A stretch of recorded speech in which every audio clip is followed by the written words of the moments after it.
नमस्कार मित्रांनो, कसं काय सगळं बरं चाललंय ना? तर सुपर फन वे मार्गानं सुपर नॉलेज घ्यायसाठी तयार आहात का? तर मग वही आणि पेन घ्या आणि तयार व्हा आजच्या नॉलेजसाठी. आज आपण निफ्टी 50च्या जगात चक्कर मारणार आहोत. आता तुम्ही विचाराल निफ्टी 50 काय असतं, ते कसं काम करतं आणि असे बरेच प्रकारचे प्रश्न तुम्हाला पडले असतील, बरोबर आहे ना? परंतु मित्रांनो, तुम्ही कुठल्याही गोष्टीची काळजी करू नका. आपण स्टेप बाय स्टेप सगळ्या गोष्टी बघणार आहोत. कारण इन्व्हेस्टमेंट करणं म्हणजे बालनृत्य शिकण्यासारखं असतं. तुम्हाला बेसिक गोष्टींपासून सुरुवात करावी लागते आणि हळूहळू तुम्ही त्यामध्ये कुशल होऊ लागता. इन्व्हेस्टमेंट बाबतीतच्या सगळ्या ज्या गोष्टी आहेत त्या फंडामेंटल पासून सुरुवात होतात. ओव्हर द पिरियड आमच्यासारखे व्हिडिओ बघून, काही तज्ञांशी बोलून तुमचं हे नॉलेज वाढू शकतं आणि त्याच्यानंतर तुम्हाला छोट्या छोट्या गोष्टीतून इन्व्हेस्टमेंट कशी करायची याच्याबद्दलचा आत्मविश्वास येतो आणि त्यानंतर तुम्ही थोड्याशा कॉम्प्लिकेटेड फायनान्शियल मूव्स घेऊ शकता. मित्रांनो, बेसिक स्टेप्स म्हणजे आपण निफ्टी 50 पासून सुरुवात करणार आहोत. त्यामुळे निफ्टी 50चा विचार करा. निफ्टी 50ला काही जण इंडेक्स असंही म्हणतात, असं तुम्ही ऐकलं असेल. आणि त्याचबरोबर दुसरी एक टर्म आहे ETF. ही पण तुमच्या डोक्यामध्ये समरसॉल्ट करत असेल, बरोबर आहे ना? बरं मित्रांनो, काळजी करू नका. या सगळ्या टर्म्स काय आहेत, तुम्ही याच्यामध्ये कशा प्रकारे इन्व्हेस्टमेंट करू शकता, या सगळ्या गोष्टींची माहिती मी सोप्या पद्धतीने तुमच्या समोर मांडणार आहे. नमस्कार, मी आहे सचिन आणि वेळ न घालवता मी तुमच्यासाठी आज निफ्टी 50 ETF काय असते आणि तुम्ही त्याच्यामध्ये इन्व्हेस्टमेंट कशी करता किंवा करू शकता याच्याबद्दल डिस्कशन करणार आहोत. सगळ्यात पहिल्यांदा हा पेन बाजूला काढतो म्हणजे तुम्हाला विचित्र नाही वाटणार, बरोबर आहे ना? चला तर मग ETF काय आहे हे समजावून घेण्यासाठी तयार होऊया.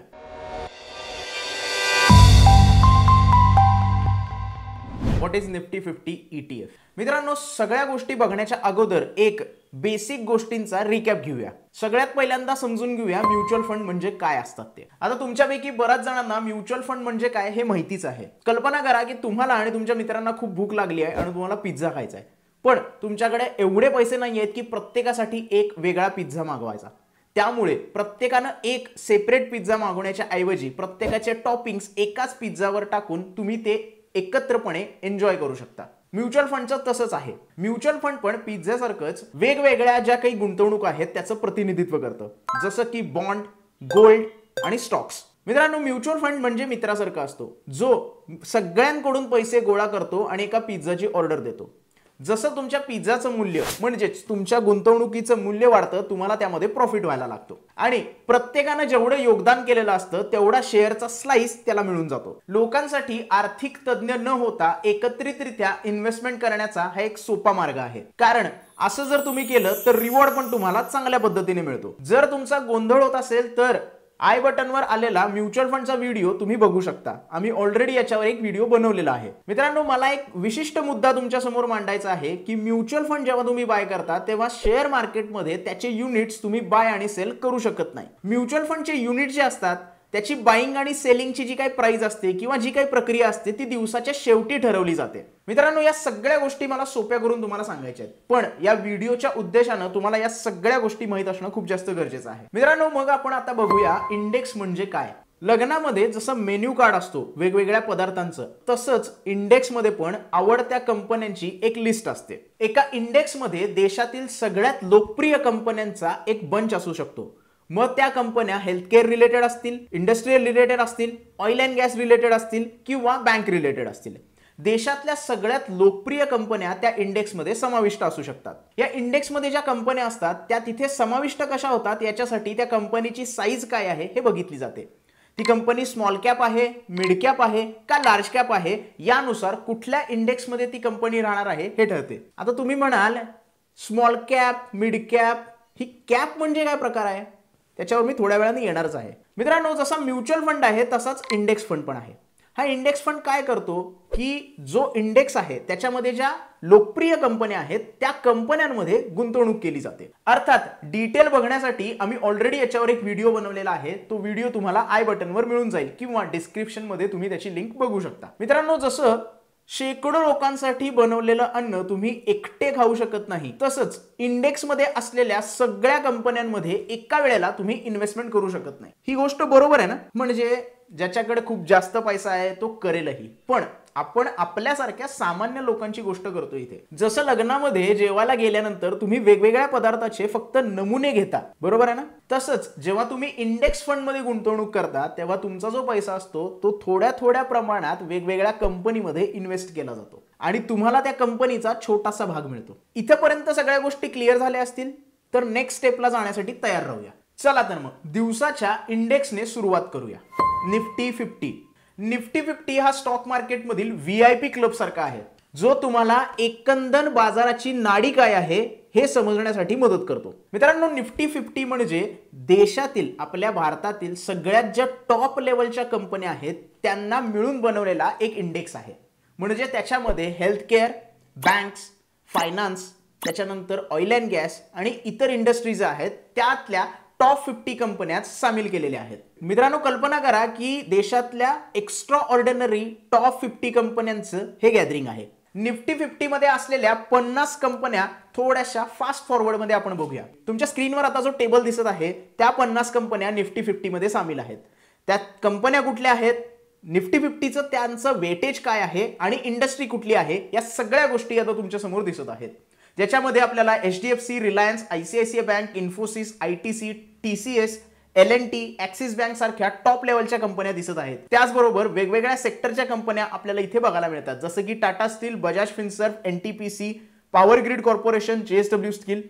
प्रत्येक कंपनीचं वेटेज वेगळं आहे आणि त्या वेटेज प्रमाणे त्याला महत्त्व दिलेलं आहे. बरं मित्रांनो, तुम्हाला एक प्रश्न पडला असेल की या सगळ्या कंपन्या एवढ्या खास काय आहेत. बरं मित्रांनो, एखादी कंपनी निफ्टी 50 मध्ये पोहोचणार की नाही यासाठी वेगवेगळ्या घटकांचा विचार स्टॉक एक्सचेंज करत असतं. त्यातलाच एक महत्त्वाचा आणि प्रमुख घटक म्हणजे त्या कंपनीची साईज, म्हणजेच कंपनीचं मार्केट कॅपिटलायझेशन, किंवा त्याला आपण शॉर्ट मध्ये मार्केट कॅप असंही म्हणतो. आता मार्केट कॅप म्हणजे काय, कंपनीचे जे टोटल शेअर्स आहेत त्याचं पूर्ण व्हॅल्युएशन.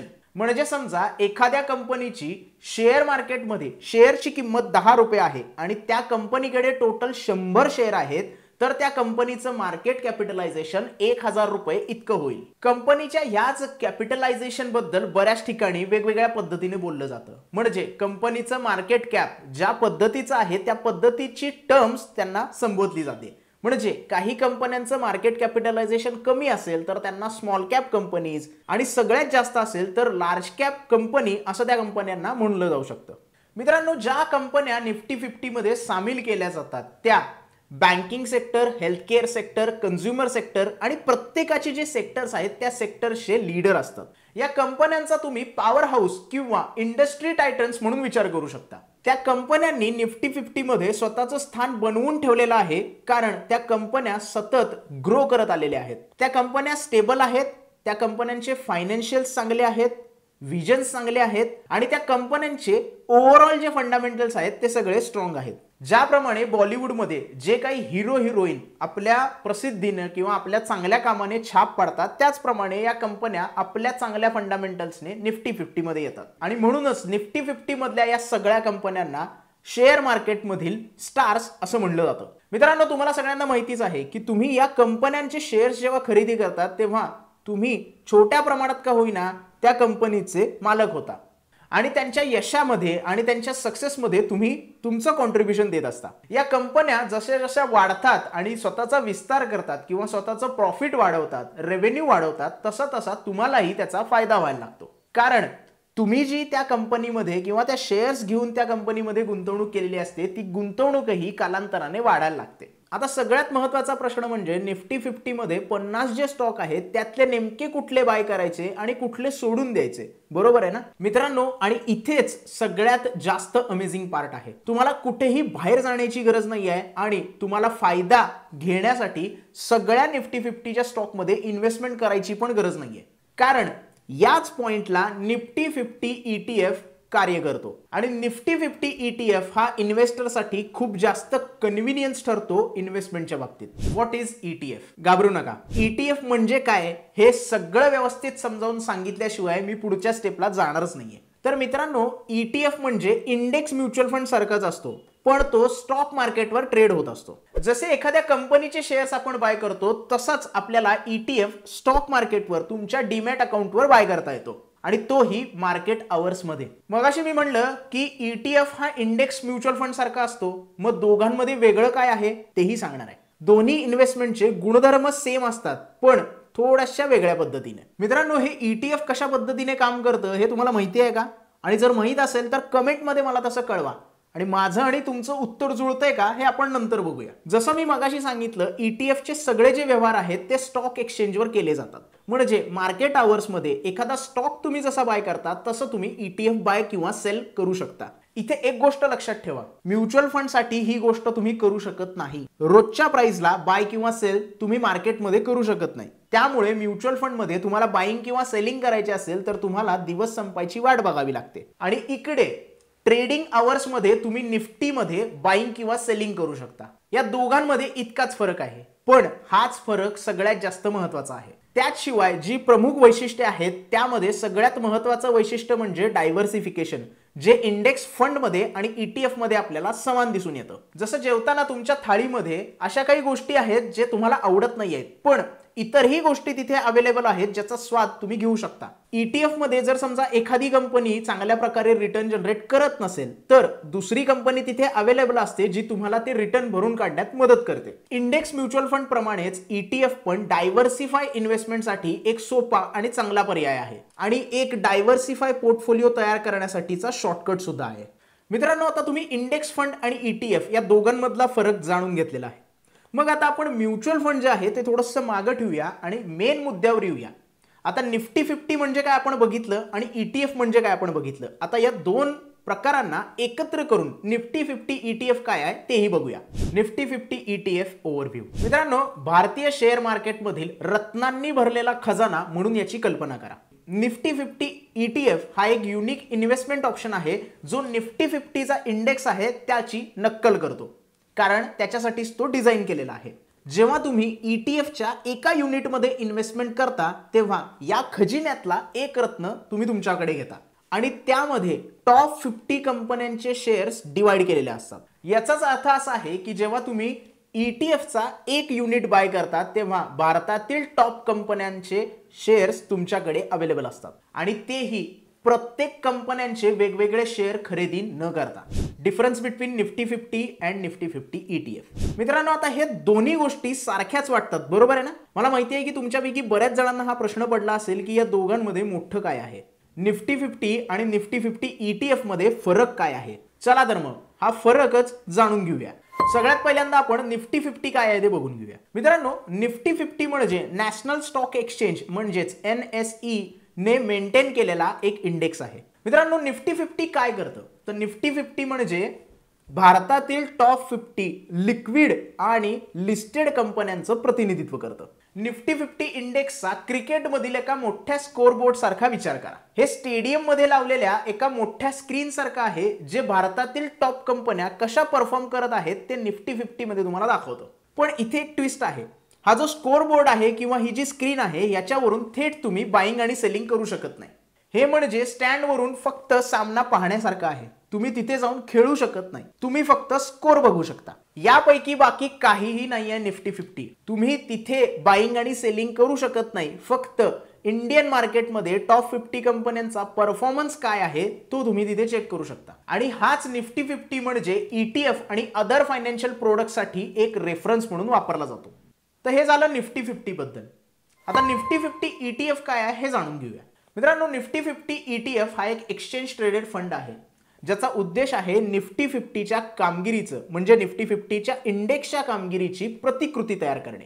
इंडिव्हिज्युअल स्टॉकमध्ये जशी आपण इन्व्हेस्टमेंट करतो तशीच इन्व्हेस्टमेंट या निफ्टी 50च्या स्टॉकमध्ये रादर निफ्टी 50च्या इंडेक्समध्ये आपल्याला करता यावी यासाठी ट्रेडिंगच्या माध्यमासाठी आपल्याला ETF हे घ्यावे लागतं. आता त्या क्रिकेट सामन्याचं उदाहरण मी दिलं होतं. त्या क्रिकेट सामन्यात निफ्टी 50 ETF ही तुमची जर्सी आहे असा विचार करा. इथे तुम्ही फक्त पाहत नाही आहात तर ती जर्सी तुम्ही परिधान करत आहात. मित्रांनो, जेव्हा तुम्ही निफ्टी 50 ETF मध्ये गुंतवणूक करतात त्यावेळेला तुम्हाला असं वाटतं की तुम्ही त्या स्टेडियममध्ये फील्डवर आहात आणि काहीतरी कार्य करत आहात. हा ETF म्हणजे एखाद्या जर्सी सारखा आहे जो टॉप 50 कंपन्यांचं प्रतिनिधित्व करतो. मित्रांनो, एवढंच नाही तर रोमांचक भाग असा आहे की या सामन्यादरम्यान तुम्ही खरेदी विक्री करू शकता, जसं एखादा खेळाडू क्रिकेटच्या मैदानावर सगळीकडे फिरत असतो त्याप्रमाणे. मित्रांनो, आपण इंडिव्हिज्युअल स्टॉक बाय करताना त्याची मार्केट प्राइस बघतो, ती सारखी चेंज होत असते. सेम त्याचप्रमाणे निफ्टी 50 ETF ची पण प्राइस मार्केट प्रमाणे चेंज होत असते. आणि जसं आपण इंडिव्हिज्युअल स्टॉक मध्ये इन्व्हेस्टमेंट करतो तसं तुम्ही निफ्टी ETF मध्ये इन्व्हेस्टमेंट करू शकता, बाईंग आणि सेलिंग करू शकता. आणि हीच गोष्ट इन्व्हेस्टरला अत्यंत लिक्विड आणि ॲक्सेसिबल ट्रेड करायला मदत करते. निफ्टी 50 ETF मध्ये जेव्हा आपण इन्व्हेस्टमेंट करतो तेव्हा आपल्याला डायव्हर्सिफिकेशन बघायला मिळतं आणि तेही त्वरितरित्या, कारण ते निफ्टी 50 इंडेक्सच्या टॉप 50 कंपन्यांना एक्सपोजर देतं. आणि हे डायव्हर्सिफिकेशन वेगवेगळ्या कंपन्या आणि वेगवेगळ्या सेक्टरमध्ये रिस्क डायव्हर्सिफाय करायला आपल्याला मदत करतं. मित्रांनो, निफ्टी 50 मध्ये एक्सपेन्स रेशो असतो जो मॅनेजमेंट अँड ॲडमिनिस्ट्रेटिव्ह जी कॉस्ट असते ती कव्हर करतो. म्युच्युअल फंडच्या तुलनेने विचार केला तर हा जो एक्सपेन्स रेशो आहे तो फार कमी प्रमाणात आपल्याला इथे बघायला मिळतो. या सगळ्या गोष्टीची समरी काय आहे मित्रांनो? निफ्टी 50 हा एक बेंचमार्क आहे जो भारतातील टॉप 50 कंपन्यांचा परफॉर्मन्सचं प्रतिनिधित्व करतो. तर निफ्टी 50 ETF याच टॉप कंपन्यांमध्ये इन्व्हेस्टमेंट करण्यासाठीचा एक मार्ग आहे जे निफ्टी 50 इंडेक्सची प्रतिकृती तयार करण्यासाठी आपल्याला मदत करतं. मित्रांनो, निफ्टी 50 म्हणजे सामना बघणाऱ्या प्रेक्षकांसारखं आहे, तर निफ्टी 50 ETF म्हणजे सामन्यात खेळणाऱ्या खेळाडूसारखं आहे. मित्रांनो, जसं आपण क्रिकेटच्या स्टेडियममध्ये फिरताना तिथे जर्सी बाय करू शकतो, तिथले खाद्यपदार्थ बाय करू शकतो, तसंच तुम्ही ETF स्टॉक मार्केटमध्ये ट्रेड करू शकता स्टॉक मार्केट चालू असताना. त्याशिवाय तुम्हाला खूप जास्त पैसे पाहिजे त्याच्यामध्ये इन्व्हेस्टमेंट करायला असंही काही नाहीये. तुम्ही छोट्या अमाउंट पासून इन्व्हेस्टमेंटची सुरुवात करू शकता. मित्रांनो, जेव्हा तुम्ही निफ्टी 50 ETF मध्ये इन्व्हेस्टमेंट करता तेव्हा सगळ्या ऍक्शनचा एक छोटासा पार्ट तुम्हाला मिळतो. जसं संपूर्ण क्रिकेट संघाची एक जर्सी असते त्याचप्रमाणे. शिवाय निफ्टी 50 ETF एक डायव्हर्सिफाय इन्व्हेस्टमेंट आहे, कारण फक्त एकाच कंपनीचा नाही तर 50 वेगवेगळ्या कंपनींचा हिस्सा तुमच्याकडे आहे. हे म्हणजे तुमच्या प्लेटमध्ये वेगवेगळ्या आवडत्या स्ट्रीट फूडची परवडी देण्यासारखं आहे. जर एका गोष्टींची चव आपल्याला व्यवस्थितपणे येत नसेल किंवा आवडत नसेल तर दुसऱ्या गोष्टीकडे जाऊन आपण त्याची चव घेऊ शकतो. एवढं सोपं आहे हे सगळं. तसंच निफ्टी 50 ETF कॉस्ट इफेक्टिव्ह मानलं जातं. हे म्हणजे एखाद्या लोकल स्टॉलवर तुमचा फेवरेट स्नॅक घेण्यासारखं आहे ज्याच्यासाठी तुम्हाला एक्स्ट्रा पैसे द्यायची गरज नाहीये. त्याचबरोबर इतर इन्व्हेस्टमेंटच्या तुलनेने खर्च कमी आहे आणि त्यामुळे तुमची कमाई तुम्ही जास्त ठेवू शकता. जसं आपण स्विगीवरून आपल्या आवडत्या रेस्टॉरंटमधून एखादी आवडती डिश ऑर्डर करतो आणि स्विगीवाला तो डिश आपल्यापर्यंत घेऊन येतो, निफ्टी 50 ETFचं पण तसंच आहे. तुम्हाला फक्त एका ब्रोकरची गरज आहे जो ब्रोकर तुम्हाला निफ्टी 50 ETF बाय करायला मदत करेल. आणि घरी बसल्या तुम्ही तुमच्या ब्रोकरच्या माध्यमातून ही गोष्ट आरामात आणि सोयीस्कररित्या करू शकता. त्यामुळे तुम्ही बिगिनर असाल, प्रोफेशनल इन्व्हेस्टर असाल तर तुमच्यासाठी निफ्टी 50 ETF म्हणजे एक विनिंग तिकीट असल्यासारखं आहे. तुम्ही या गेम मध्ये प्लेयर बनू शकता, डायव्हर्सिफाय राहू शकता, तुमचे पैसे वाचू शकतात आणि तुम्ही तुमच्या आवडत्या जेवणाची किंवा आवडत्या डिशची ऑर्डरही करू शकता. आणि इथेच सगळी सिच्युएशन विन विन होते. आता सगळ्यात महत्त्वाच्या प्रश्नाकडे येऊया की निफ्टी 50 मध्ये आपण इन्व्हेस्टमेंट कशी करू शकतो. तर मित्रांनो, तुम्ही निफ्टी 50 ETF बद्दल उत्साहित आहातच. आता त्याच्यामध्ये इन्व्हेस्टमेंट कशी सोप्या पद्धतीने आपण करू शकतो याच्यावरही नजर टाकूया. काळजी करू नका, हे म्हणजे आपण पाणीपुरी खाण्याइतकं सोपं आणि आनंददायी असणार आहे.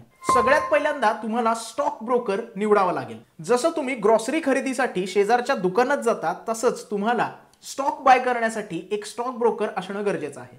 भारतामध्ये सध्या ग्रो सगळ्यात टॉपवर येत आहे. तुम्ही ग्रो मध्ये अकाउंट ओपन करू शकता आणि इथे ETF बाय करू शकता. ग्रो सारखे अनेक भारतातील एस्टॅब्लिश्ड ब्रोकर निफ्टी 50 ETF मध्ये इन्व्हेस्टमेंट करण्याचा मार्ग सुखकर करतायत. पण या सगळ्यामध्ये बेस्ट पार्ट काय आहे माहिती आहे का? तुम्ही बाईंग आणि सेलिंग या प्लॅटफॉर्मवर इझिली करू शकता. त्याचबरोबर फंड मॅनेजरचं प्रोफाईल चेक करणं, एक्सपेन्स रेशो चेक करणं, त्यानंतर पोर्टफोलिओमध्ये कुठले स्टॉक आहेत हे बघणं, या सगळ्याही गोष्टी तुम्ही या प्लॅटफॉर्मद्वारे करू शकता. दुसरी स्टेप म्हणजे open demat and trading account. तुमचा आवडता ब्रोकर निवडल्यानंतर तुम्हाला डीमॅट आणि ट्रेडिंग अकाउंट ओपन करावे लागेल. डीमॅट अकाउंट म्हणजे समजा तुम्ही एखाद्या दुकानामध्ये तुमचं खातं चालू केलंय काही ग्रॉसरी खरेदी करण्यासाठी, तशा पद्धतीनेच विचार करा. मित्रांनो, डीमॅट खातं हे तुमचे स्टॉक आणि तुम्ही बाय केलेले ETF जे आहेत त्याचे युनिट्स ठेवण्यासाठी आहे. तुमचं ट्रेडिंग अकाउंट जे आहे ते तुम्हाला स्टॉक्स आणि तुमचे ETF बाय आणि सेल करण्याची अनुमती देतं. आपण दुसऱ्या एका व्हिडिओमध्ये या सगळ्या गोष्टी डिटेलमध्ये कव्हर करूया. तिसरी स्टेप आहे फंड युअर अकाउंट. जसं आपण किराणा मालाच्या दुकानात ग्रॉसरी खरेदी करण्यासाठी पैसे देऊन सगळ्या गोष्टी खरेदी करतो, तसंच तुमच्या डीमॅट अकाउंटमध्ये फंड ऍड करणं खूप जास्त गरजेचं आहे. कारण त्याशिवाय तुम्ही कुठले स्टॉक आणि कुठलाही ETF बाय करू शकत नाही. तुम्हाला या डीमॅट अकाउंटमध्ये पैसे ऍड करावे लागतील, त्यानंतरच तुम्हाला जी इन्व्हेस्टमेंट करायची आहे, मग ती ETF मध्ये असू दे किंवा स्टॉक मध्ये असू दे, त्याचे युनिट्स असू देत किंवा शेअर्स असू देत, ते तुम्ही बाय करू शकता. ते तुमचं कॅपिटल असेल. चौथी स्टेप आहे research and select the right Nifty 50 ETF. मित्रांनो, आता निफ्टी 50 ETF निवडण्याची वेळ आलेली आहे, ज्यामध्ये तुम्हाला इन्व्हेस्टमेंट करायची आहे. मित्रांनो, तुम्हाला महिन्यासाठी किराणा मालाच्या दुकानातून कुठले नेमकं सामान पाहिजे आहे हे घेण्याचा विचार करता तसा हा विचार करा. मार्केटमध्ये वेगवेगळ्या प्रकारचे निफ्टी 50 चे ETF अवेलेबल आहेत. तुमच्या इन्व्हेस्टमेंटच्या ऑब्जेक्टिव्हला कुठला पर्याय जुळतो हे पहिला निवडण्याचा प्रयत्न करा आणि त्याच्यानंतर त्याच्यामध्ये इन्व्हेस्टमेंट करा. पाचवी स्टेप आहे प्लेस युअर ऑर्डर. जसं आपण इंडिव्हिज्युअल स्टॉक बाय करतो, तसा जेव्हा तुम्ही निफ्टी 50 ETF कशामध्ये इन्व्हेस्टमेंट करायचे याचा निर्णय घेता, त्यावेळेला तुम्हाला त्याची बाईंग ऑर्डर प्लेस करावी लागेल आणि ही तुम्ही ट्रेडिंग अकाउंटच्या मदतीने करू शकता. इथे तुम्ही लिमिट प्राइस, मार्केट प्राइस दोन्ही प्राइसवर तुमचा निफ्टी 50 ETF बाय करू शकता. इथे तुम्हाला क्वांटिटी किती बाय करायची आहे हेही तुम्हालाच ठरवायचं आहे. म्हणजे तुम्ही एक क्वांटिटी घेणार आहे, 100 घेणार आहे का 1000 क्वांटिटी घेणार आहे, कारण जेवढी क्वांटिटी तुम्ही बाय कराल तेवढे पैसे तुम्हाला तिथे भरावे लागतील. या सगळ्या गोष्टी भरल्यानंतर तुम्हाला ऑर्डर प्लेस करायची आहे. एकदा का ऑर्डर प्लेस झाली की तुमच्या प्राइसला तो ETF बाय होऊन जाईल आणि तुमच्या पोर्टफोलिओमध्ये येईल. आणि त्यानंतरची स्टेप आहे तुमची इन्व्हेस्टमेंट मॉनिटर करायची. तुम्ही खरेदी केलेला जो निफ्टी 50 चा ETF आहे तो तुमच्या होल्डिंग्स मध्ये येईल आणि तिथे तुम्ही त्याचा परफॉर्मन्स ट्रॅक करू शकता. तुम्हाला किती प्रॉफिट होतोय का लॉस होतोय या सगळ्या गोष्टी तुम्ही त्या अकाउंटवर मॉनिटर करू शकता. ब्रोकरच्या ऑनलाईन प्लॅटफॉर्मवर किंवा ऍप्लिकेशनवर या सगळ्या गोष्टी तुम्ही बघू शकता आणि त्याच्यावर ट्रॅकही ठेवू शकता. सातवी स्टेप आहे स्टे इन्व्हेस्टेड. तुम्हाला लॉंग टर्म साठी इन्व्हेस्टमेंट करायची आहे, ही गोष्ट कायम लक्षात असू द्या, कारण कुठल्याही गुंतवणुकीमध्ये लॉंग टर्म गोल असणं खूप जास्त गरजेचं आहे. त्यामुळे मार्केटमध्ये जे अप्स अँड डाऊन्स येत आहेत त्याच्यामुळे प्रभावित होऊ नका आणि इन्व्हेस्टमेंट तशीच राहू द्या. तर मित्रांनो, आता या व्हिडिओच्या माध्यमातून तुम्हाला निफ्टी 50 ETF बद्दल सगळ्या गोष्टी कळाल्या आहेत.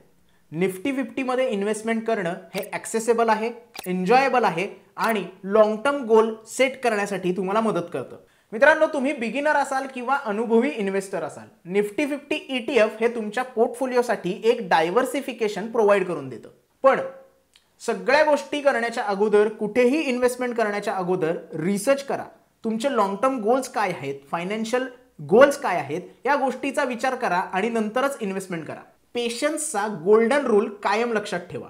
जर इन्व्हेस्टमेंट करायची असेल तर तुम्हाला ती लॉंग टर्म साठी करावी लागेल, कारण लॉंग टर्म मध्ये त्याचे इफेक्ट्स तुम्हाला चांगल्या पद्धतीने बघायला मिळतील आणि तुमच्या संपत्तीमध्ये भरभराट होईल. तर मित्रांनो, हा निफ्टी 50 ETF बद्दलचा व्हिडिओ तुम्हाला कसा वाटला हे आम्हाला कमेंटमध्ये कळवा. व्हिडिओ जर आवडला असेल, उपयुक्त वाटला असेल तर व्हिडिओला लाईक करा, जास्तीत जास्त लोकांपर्यंत हा व्हिडिओ पोहोचवा आणि जर ग्रो मराठी चॅनलला तुम्ही अजून सबस्क्राइब केलं नसेल तर वाट कसली बघताय मित्रांनो, लवकरात लवकर सबस्क्राइब करा आणि बेल आयकॉन प्रेस करून नोटिफिकेशनची वाट बघा.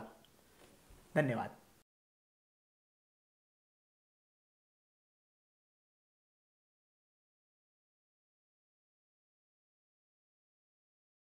Investment in securities market are subject to market risks. Read all the related documents carefully before investing. Please read the risk disclosure documents carefully before investing in equity shares, derivatives, mutual fund, and or other instruments traded on the stock exchanges.